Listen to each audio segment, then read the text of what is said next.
Previously on Game Nights. The employees of Starfeld Industries were wandering down a namely us. Yes, the four of us, Mal, Cal, Dale, and the dragon guy, were wandering down a street in a road in the woods near Neverwinter, in pursuit of some goblins when they were attacked by some wild boars, and they had to fight them off. They did a pretty mediocre job, frankly. In any case, after the battle, they took a rest on a grassy knoll next to the road.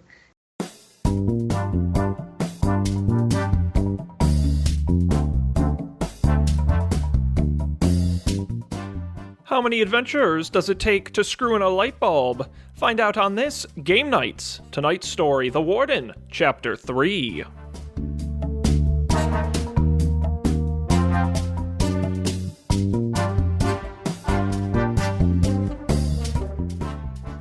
Okay. Now, so nobody is confused when we start. I teased Dan and Colby about this, Matt, but you don't know this.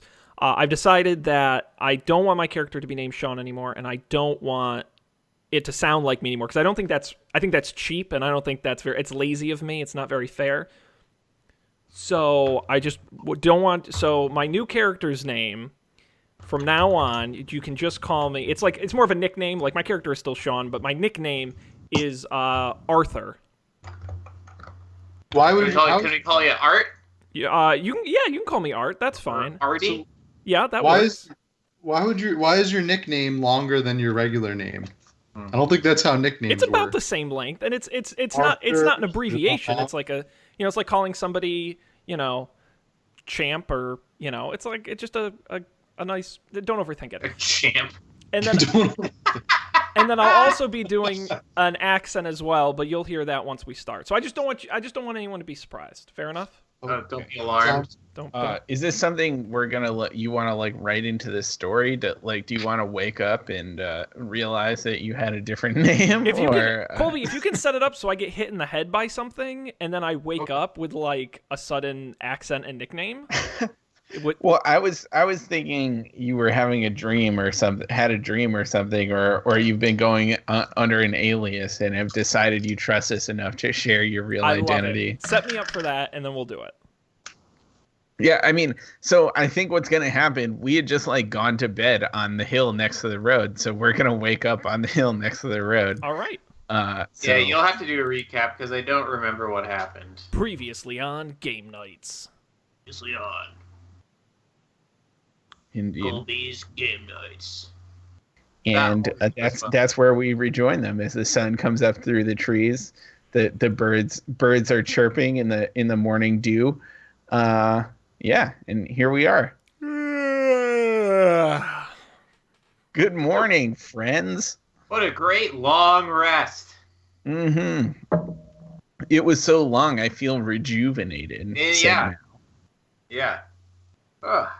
Yeah. I don't think I've quite had such a successful sleep before in my entire life. What? I feel like I've met this person before. It's some past adventure or something. We've been friends for years, Dale. I don't quite know what it is you're exactly talking about, but you and I, we go way back. It's me, your old pal Arthur. Right. You don't remember Arthur. me? Right. Yeah, totally. Oh, I've been here the whole time. The entire time. I'm the dragon guy. I forgot about your alias. Arthur. Well, I feel like I can open up to you guys. Be the real me. The me I've been this whole time.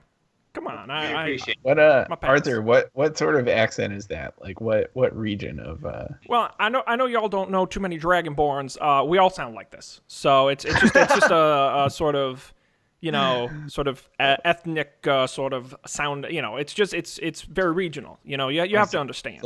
It's like the way your vocal cords are shaped and whatnot. Yeah, you literally can't sound like anything else that's not this. It's the forked tongue, really. It is. Thank you. Del gets it. He's a good man. Good man. Do you run a chain of steakhouses, Arthur? I'm sorry, Calwins. You sound a little different than you did last time. Dragonborns make excellent barbecue chefs because they can just roast the meat there. Like they can sear it. You know, you got a 24 hours slow roast on the stick, round and round. You got to sauce it. Get the sauce mop. You just mop it right up. You must be winded after that, though. Oh, it's worth it. It's worth it. I'll have to do that. Sometimes you guys can come over to my place and we'll do some BBQ right. Company barbecue. Oh my good. Bring the family. Oh, that's right. Awesome. You own the place called Dinosaur Barbecue, right? That's kind of offensive calling us dinosaurs. Actually, you're not allowed to do that. Speaking of, though, we have some boar that we just killed. Should we I've been slow roasting it all night. It's good to go, guys. You can have some. Part of why I feel so rejuvenated. Nice. I do love me some of that boar meat. Well, I think we should have a hearty breakfast and then get back on the road. Got to catch up with those goblins before they wreak any more havoc. Right. Sounds about right there. Okay, so I guess I think I need a name for the group of us. Like our friendly adventurers, our we're part of Starfell Industries. What would one call a person who works at Starfell Industries? Isn't it a Starfella? A Starfella. A Starfella. Which was, I guess, maybe the original name. I'm not quite sure. All right, I like it. So our intrepid band of Starfellas has a hearty breakfast of roast boar and just roast boar, I guess. They weren't very prepared for this trip, apparently. No, we travel light. We catch it on the go. That way we can travel faster. The meat is the star of the dish, I like it. So feeling refreshed and energized to take on what the day has to offer, they resume their journey east down the road. After some time of walking, as one does on a road, they're approaching an intersection, and so as they get to the intersection, there's a sign that suggests what destinations lie ahead. It's like a T-shaped intersection, so the road they're on continues straight. There's a road to the right. So the sign says, pointing back the way that they came from. It suggests that that's the way that Neverwinter is, which makes sense because that's where the Starfell Industries office is. That's where we came from. On ahead, the sign suggests that the road leads to the eastern peaks, perhaps some mountains. Sounds pretty mountainy. And to the right, the sign points to a place called Deepwood Rock. That's my favorite music genre. Deepwood. Yeah, it's a cousin of Deep House. Yes, except you use the washboard. You play the washboard in the jug and real Deep Woods music. I like it. They have banjos in D&D. Only in your imagination. They have blues. Yeah. In that case, so as you take stock of the intersection, Mal walks up to the sign and sort of examines it. He looks a little rattled. I don't know. You can't quite put your finger on it, but the sign seems to mean something to him. But in any case, before any of you say anything, you hear someone call to you from down the road headed east, and ahoy there! And you see a man walking next to a donkey with a small cart, and he says, "Hello, friends." Hi. Why, hello there. How are you today? We're doing just fine. How are you? I'm doing well. I'm happy to be proceeding safe. I almost ran into a pack of goblins coming down the road there, but luckily they were quite noisy. Oh yeah? I was able to move off the road and hide while they went by. Did you see which way they went after they passed you? They continued down the road to the east. I've heard there's a goblin lair up in the eastern peaks. Cool. How many goblins were there? There were 3 of them. 3. Mm-hmm. Wow, that's a 3 lot of that goblins. I saw, but they were pretty loud. So. Anything unusual about these 3 goblins? Were they like talking about something specific or carrying anything unusual? No, they were kind of arguing. They seemed like they were arguing amongst themselves a little bit, but they didn't seem to have full packs. I didn't see what was in their packs, but. All right. Well, thanks for the information. Now, I'm terribly sorry. I think it's been quite rude of us. We haven't even taken time to introduce ourselves. My name is Arthur, and these are my colleagues, Carwind and Dell and Mal, and we are the Star Fellas from the Starfeld Industries. Sir, what is your name? Well, my name's Phineas. I'm from Deepwood Rock. I'm a farmer there. What, pray tell, is Starfeld Industries? I've never heard of that before. That's a good question, guys. What is Starfeld Industries? Something up. As the 4 of you stand like muttering amongst yourselves, you see Phineas growing kind of uncomfortable. Well, okay, I can answer this. We are, where are we from? Where are we based out of? Are we based out of Neverwinter? Do you think he might be concerned that we don't know where we're based out of? We are. Yes, he's concerned about the inconsistencies of the sort of unfamiliar group of armed creatures he's met on the road near his home. We are from the premier economy adventuring company in Neverwinter. Starfell Industries. You got some rats that need clearing out. You know, they're maybe a little bit bigger than regular rats. We call them dire rats. You know, we got that. You have some lost goods that need to be tracked down. We can track down those lost goods for you. You have some personal items that you need liberated from, say, a bank vault and returned to you. We have some experience in that area as well. Because at Starfeld Industries, we got it. That's right. We're trying out new taglines.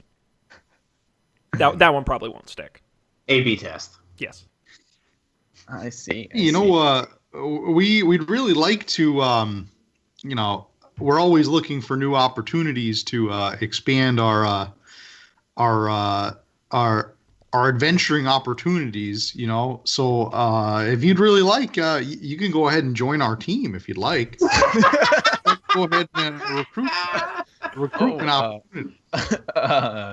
That's a very nice offer, but I have a family and I have a farm to tend to. I really can't be gallivanting off with you folks. Like you seem nice enough, but.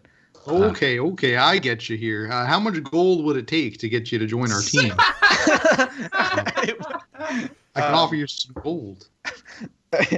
I'm sure you know that my pals over here, they've got plenty of treasure and things. They'd love to part with it. On the side. I am terrified for Phineas considering our track record with NPCs. Yeah, we're just over 1. No, we're over 8. I really don't. This is Phineas talking here. I really don't have any adventuring skills. I'm just a humble farmer, and I need to get back to my family. I don't. I'm a little uncomfortable, but I'd like to move on now, if you don't mind. Well. I do apologize to you there, Finny, but your family is already dead. What? They're already dead. They're dead. Your farm is gone, been burned to the ground by vandals. How can you possibly know that? Well, it's because, Phineas, that's the response you get when you refuse to help out a couple of adventurers that just crossed your path. All right? You could join the adventuring team. and help protect your farm and your family. Now, of course, your family and your farm they're safe and sound for now. They're not actually dead, but we come along with this opportunity here to protect the farm. And if you refuse us, if you're impolite, then I can't guarantee that your farm will be safe. What do you want me to do? Oh, I think, and you know exactly what I want you to do there, Finny. Are you gonna take up arms and join us, or you can go back to your farm and whatever happens, I guess. Bam. But I don't. Yeah, let's. All right. So Finny is just like, it's sort of mouth open, like staring, Aren't we like all? looks at the other three people in the party, like. Yeah, and we. What? And I start laughing like ha ha, and I clap him on the back, and then I hand him 10 gold pieces. Like, you passed the test. We're going through here making sure that the folk who live in these parts are of sound mind and courageous heart, and I'm happy to tell you that you did not flinch, at my quite scary, insane companion here, and for that we want to thank you, and thank you for, we know that you'll help keep your neighbors safe. I hand him the 10 gold pieces. I mouth at him like, go.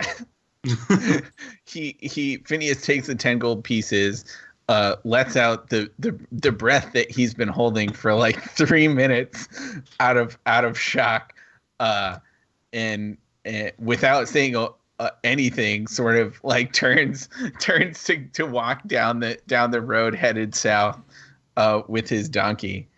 I decide to I got to pull Cal to the side here, and I put my arm around his shoulder and I say, listen, Pat. Look, I know you're new to the company. You're doing the best you can. I get that. We really haven't done a great job of training you. Of giving you. Have you gotten a copy of the employee handbook? Yeah. Somebody gave me some kind of book, but then again, I last book I remember getting was that old tattered leather-bound book. Talked about the old one. Yeah, Is that the book you're referring to? I think that book may be going a little bit to your head. Now listen, you got to remember, we're not here to threaten people. We're here to help people. All right, so don't forget. It's a pretty important thing to remember. You're not going to want to forget that. Can I hear this conversation? Yes, you overhear it. Yeah. All right. So I come over and I say, I put my hand on your shoulder, Arthur, and I'm trying to I'm yes-anding you. Yes, but actually a yes-butting you. But I think we could I think there's some inspiration here. Hint. There's some inspiration in what you were doing here, but I think you would be more successful if we channeled that into other areas. And I think you showed a lot of promise in the intimidation and sort of psychological warfare aspects. But wait for our cue next time, and then I want you to do that, but even more. Because I think you're showing a lot of promise in this specific area, and it's just a matter of directing it in the right ways, and then I think you're going to be really successful, a standout member of Starfill Industries. This is why we put this guy. This is why he's our director of HR. He's a people person. He really knows how to bring out the best in people. I love this guy. He's the best. Are you sure you weren't president at one point? Me? Actually, if we're really going to get off book here, my accent is a combination of a George Bush impression with a little bit of like a sort of a Ted Koppel kind of drawl, but would smash in with it. Yes, you're right. That is literally what I based it off of. So good eye. Yeah. Very good. You're definitely hitting both of them on the nose there. Thank you. Me, I'm going for a Fargo, Minnesota farmer. It's spot on. And, with a little bit of John Madden in there. Nice. Inspiration. So, right.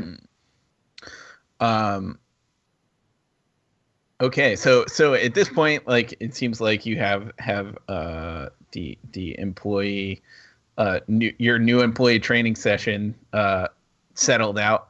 Yeah. So Mal, who it seems hasn't been paying attention at all, turns to the rest of you and says, "Okay, we should follow these goblins.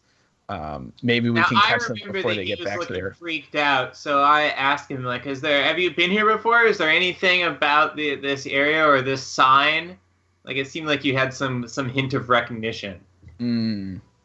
He sort of pauses for a moment and looks down and then says, "I grew up in Deepwood Rock, but that's a story for another time. We have goblins to catch." Okay.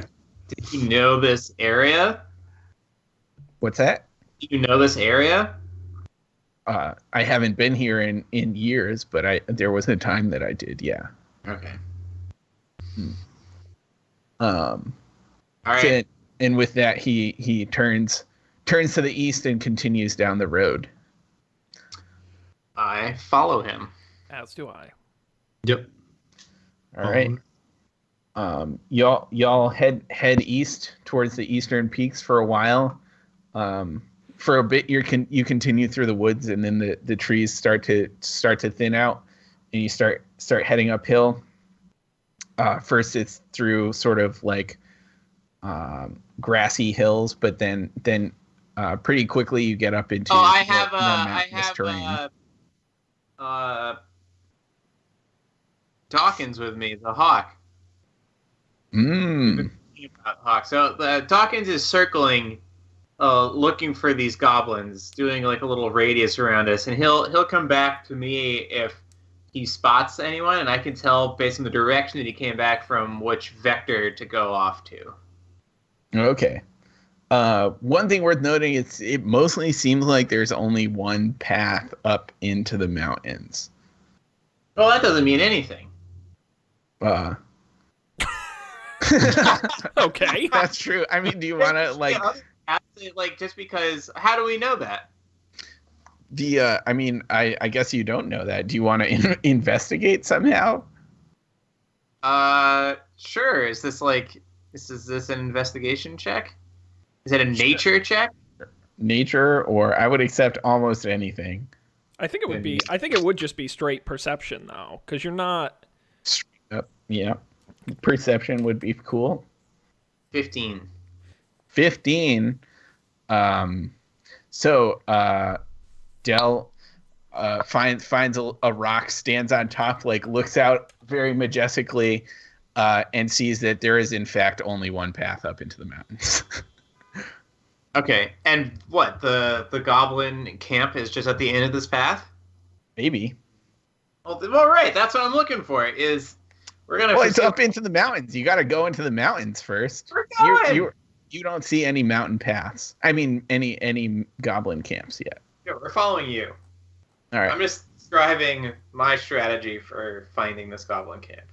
I see. And also, hopefully, being warned about any impending ambushes. Dawkins looking for any goblins at all. Yeah. So what are the mechanics of Dawkins like? I'm glad you asked, Colby. Like, do you know what he sees, or do you just know that he sees something? You need it. I think I know that he sees something, but I've told him to look for goblins, so I can kind of infer what that is. But cool. Let me tell you, the hawk has advantage on wisdom perception checks. You need that. And yeah, that's the only perception +4, passive perception of 14 with advantage, and those are the important things about the hawk. I see. Wait, let me see what skill is this technically.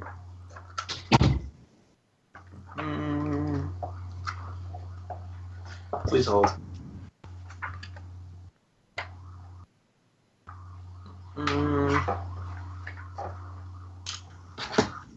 Nature. Wait, no, that's not it.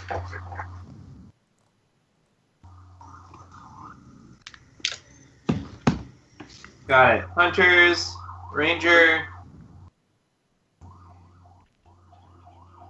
Gang Ranger. I like the sirens in the back. Yeah, it's a good. It makes it classic New York. So while Dan, The beast obeys your commands the best it can. It takes its turn on your initiative, though it doesn't take an action unless you command it to. While traveling with the beast, in favorite terrain with only the beast, you can move stealthily. Yeah, it doesn't really say anything specific about non-combat. Okay. All right. So to recap, Dawkins is out ahead, up in the air, scouting for goblins in the mountains. Yeah. And so the four of you press on up the path a ways. It's kind of a slog. It's like a real mountain path. I don't know if you've ever done any hiking, but there's some scrambling involved. Should we do like a dexterity check? Whoa, Sean! Whoa! Sure, yeah. Do a dexterity Yeah, bring it check on. just for- It's just for D&D, not talk about Jesus. doing things. Which I guess would be an acrobatic skill You need to get check. used to not being the DM, Sean. You had too much power for too long. It's all gone to my head in case you didn't notice. Yeah. So I think what's happening here is there's a like sort of medium size like rock face that you need to get up and over. So I'd say it's like 10 or 12 feet tall. Like it's a little higher than any of you would be able to jump and reach. Certainly higher than Mal would be able to jump and reach. Mm-hmm. But you need to get up over that. So how you do that, I'll leave to you. So it's is it a boulder? It's like a cliff? Yeah, a cliff is a strong word, but it's just like sort of a flat rock face that is. Sure. That is, Okay, I'm pretty sure I can get up on this thing. Like I can get a running start, like run up the wall a little bit and get up, and then I have like my adventurers pack and I can lower. Neverwinter Ninja Warrior here. Yeah. Here we go. Yeah. Unnatural 20. Oh, damn. Well, yeah. So Del, you take a running start, sort of like motor up the wall. You're running pretty fast. You start running. When you get to the wall, your feet like grab on and you like scoot yourself right up. And grab the ledge and is there a rock or a substantial tree up here? I think there are some rocks around, some sort of like. All right, I test the rocks. Do they feel like deep seated and sturdy? Yeah. I think there's a pretty sturdy one. I'm gonna tie off my rope on one of these rocks and just lower that down, so I don't have to make a strength check. That would not be good. That's wise. So you tie that off, and your three companions need to make strength checks to climb the rope. That's fine. And then I lean over to Calwind and I say, well, I'll be that little guy. He's a real fast one. He's a real fast one. Get up that wall real fast. You see that? Hot damn. Hot damn. So spry. All right, let's see. Oh, we get to go to the Dice Cam 3000. Very exciting. Doesn't help with my roll though, but let's see. With dexterity. Helps after a fashion. I rolled a 9. Unnatural 20. Ooh, unnatural 20. Calwin scoots right up the rope. I have to roll for Mal, I guess. Mal rolled a 2. Mal tries to get up the rope, falls, and has to try again, I guess.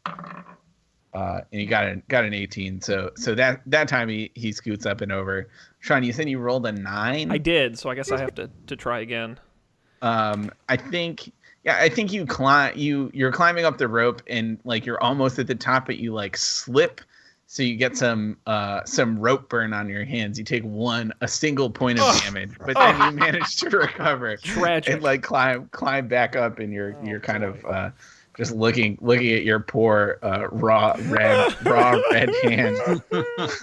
It feels bad. This sucks. All right. Indeed. All right. So, Del, you collect your rope, I assume. Yeah. I don't want to make any decisions for you, but No, it seems like a good decision. so you collect your rope and you turn around and nearly jump out of your socks as you see a 3-foot tall, scaly bird-looking thing, sort of like with its head cocked to the side, staring at you quizzically. I kick it. No, I see punch it. Who sees it? So Del sees it. Damn. The rest of the party have not turned around yet. Okay. Kick it. Do I know anything about this? I'm gonna take like a. Do you want to do an insight check? Is this at nature? Does it? I think blush. nature would be cool, or insight would be fine too. I'll do nature. Cool. Yes, that would be the right one. Whew, 24. Oh my. Okay. So you immediately recognize this bizarre looking creature as a cockatrice, and so it's sort of it's pretty small. It's like about maybe Mal size, like maybe a little bit smaller than Mal. So big for a bird, though. Big for a bird, but like not particularly large as D&D creatures go. Mm-hmm. God, that's ugly. It doesn't look like particularly dangerous, and it doesn't seem like it's like gonna attack you or anything. Are these things like intelligent creatures? Do I know? They're not particularly intelligent, no. So the other thing you know about them is that they creatures who get scratched by them get like petrified. So if they pierce your skin, you start to turn to stone. That's not good. No. So the people behind me are coming up. Correct. Or they're turning around. I hold my hand out behind me, not saying anything, just saying like trying to indicate don't freak out.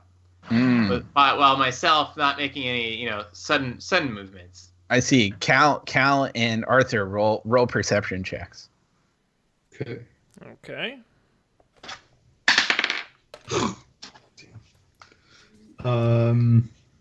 That would be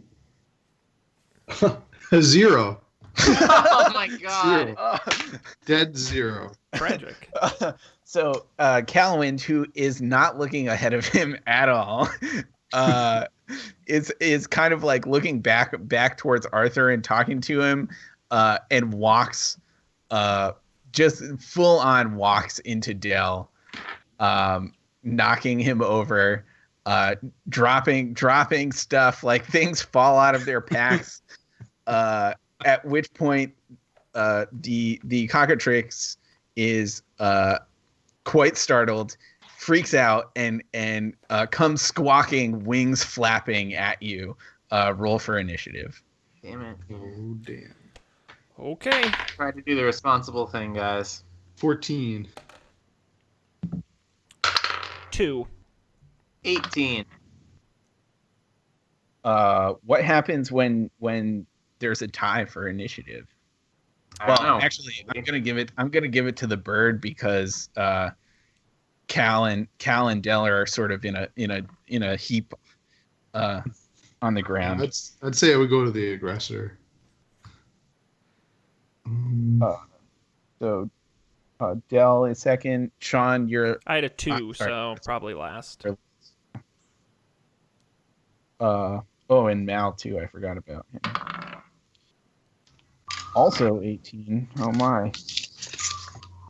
Okay, well, I guess Mal can go first.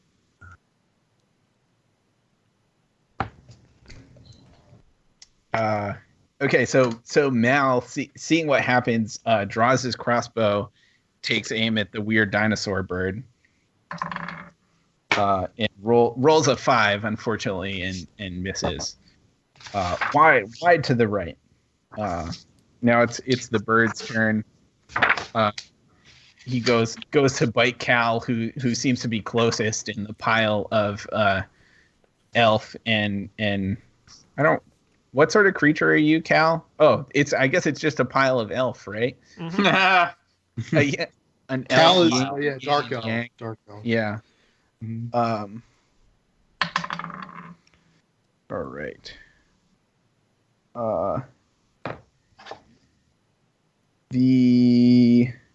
So the cockatrice rolls a 13. Does Nope. Nope. Does not no hit. dice? Mm-mm. All right. In that case, it is Dell's turn. Moi? Okay. Does it seem to me like there's no like this thing is attacking us? Like, is it gonna run away? Unclear. It is displeased. It is not happy. All right.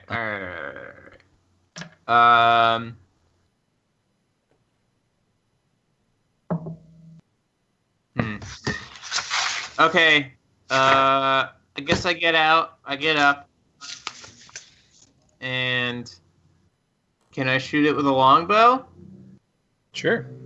All right. Hmm.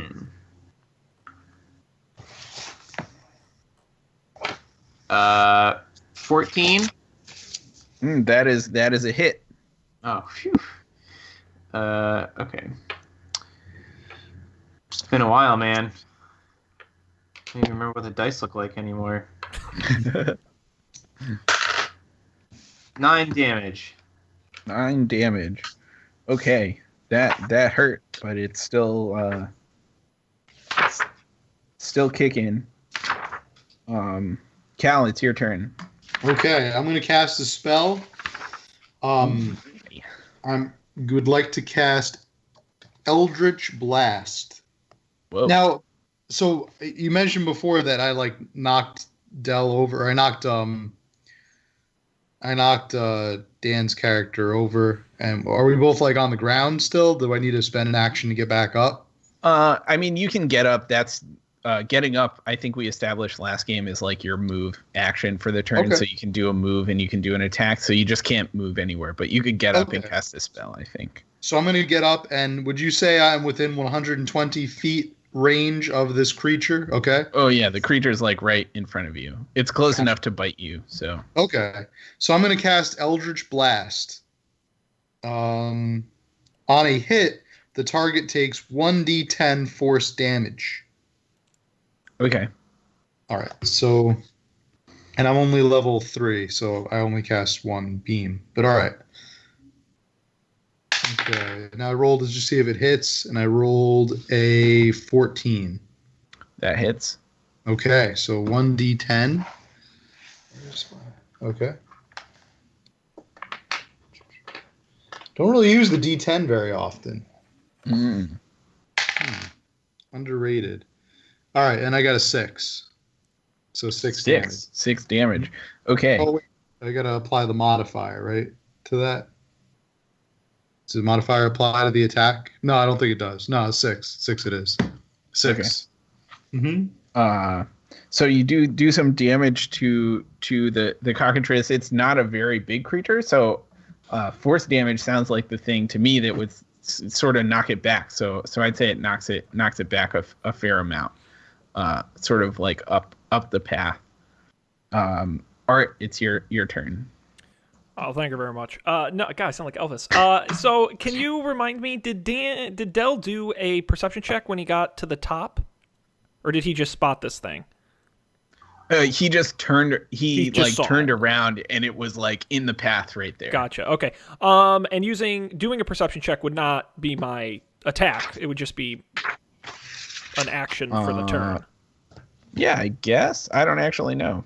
I feel like it would be fine. I feel like that could count as your movement sort of thing Yeah, too. I'm fine. Does that I'm seem fine fair? with that. I Yeah. mean, I'm just looking. Okay. I would like to do a perception check. I want to see if, like the boars, there are any more of these things hiding in the woods, because I'm afraid that's where this is going. But I only rolled a 10. Only a 10. Yes. It doesn't seem like you look around. You don't see any more like wacky lizard birds hiding around. You don't hear anything in particular either, aside from this sort of squawking coming from the one you're currently engaging. Okay, fair enough. All right, well then in that case, I take my great sword, I wield it, and I look this thing right in the eye, and I say, "Oh, well, I think it's time for this chicken to roost," and then boom, I slam it with a oh shit! I should have saved that line for a better roll. I rolled an 8. An 8. That is not good enough, unfortunately. Of course it isn't. You miss. You swing a mighty swing. Thank you. A sword swipe for the ages, but you miss wide to the left. I got to get my glasses looked at. Sorry. Indeed. So Mal is going to take another shot with his crossbow. Oh, geez, Mal is not on it today. Another 5. So he misses. It's the bird's turn. The bird going for, I guess going for Arthur because he's probably the closest, having just tried to attack it. Rolls an unnatural 22. Oh, come on! Man. What bullshit is that? Yes, no, it hits me. So the bird gonna roll 1d4 plus 1 piercing damage. And So that's he's petrified, right? well. So now we get into the interesting part. So Arthur needs to. So you take 3 damage. Okay. Let me just make that. And you need to roll a Constitution saving throw to prevent being magically petrified. Story of my life. All right, here we go. And I rolled a 19. So you are saved. You take have no additional magical side effects for the time being. Except that my arm hurts a little bit. Correct. And now it is Dell's turn. Another crossbow to the face. Or clip its wings. 10? Not quite. Cal, you're up. Okay, I'm going to cast Eldritch Blast again. Seemed to work last time. And this one is a 16. Still good. Nice. All right. Oh, and I got a 6 again. 6 more damage. 6 again. All right. The cockatrice is not looking super good. Art, you're up. Sweet. All right. So I, after having been bitten, I'm a little upset and angry. So I take my great sword, I wield it above my head, and I say with great fervor, "Looks like it's time for this chicken to get Kentucky fried." And then I slam him with my great sword, and I roll a 19. Oh, you certainly hit him. Yeah, I wasn't about to miss twice. And then it's my great sword. That's 1d12. And that is a 9.